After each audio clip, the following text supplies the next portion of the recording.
The story of David and Goliath is often portrayed to us as if David was a seemingly naive kid with the equivalent of a toy slingshot, supernaturally used by God to devastating effect.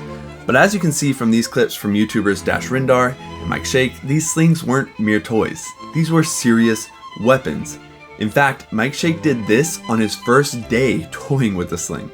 Hannibal the Great, the Carthaginian general known for nearly bringing Rome to its knees in the Second Punic War, employed 2,000 slingers in his army.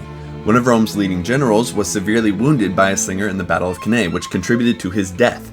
So David killed Goliath with a ranged weapon used professionally by militaries across the Bronze and Iron Ages and into classical antiquity even. Well, if that's the case, then what's the point of the story even? Like, you might be wondering, okay, David killed Goliath with a common weapon of the time. Big deal. What's the takeaway then? I'd argue the takeaway from the story of David and Goliath isn't simply that God will miraculously intercede and slay your giants for you, but rather, and this is so important, that God has ordained the mundane in your life to properly equip you for current and future tasks that will require faithful collaboration with Him. Think about it. David spent many years as a shepherd. Like, this was basically like the minimum wage, like, job nobody wants.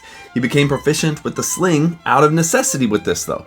He used it to fend off predators that would want to make lunch of his lambs. So think Mr. Miyagi, wax on, wax off. What had been mundane, everyday work for David was actually God's divine providence at play, equipping this young man with a skill that would one day be paired with his faith and bravery, and with God's guidance, to fell a terrifying foe of Israel.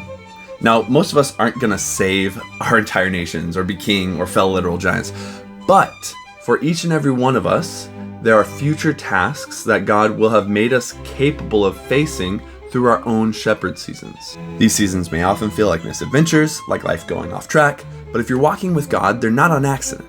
There's always a purpose, whether in a task within that season itself, or in a future task that God is preparing you for. So if you're going into 2026 and your life isn't quite where you want it to be, think about this. Maybe this is your shepherding season. Live well in that season. Do your best in that season. David honed his skill with the sling in his determination to be a good shepherd, not to slay giants.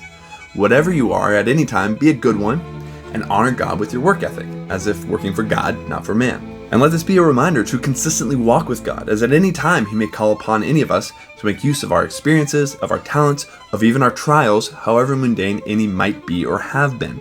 In 2026, embrace your shepherd season.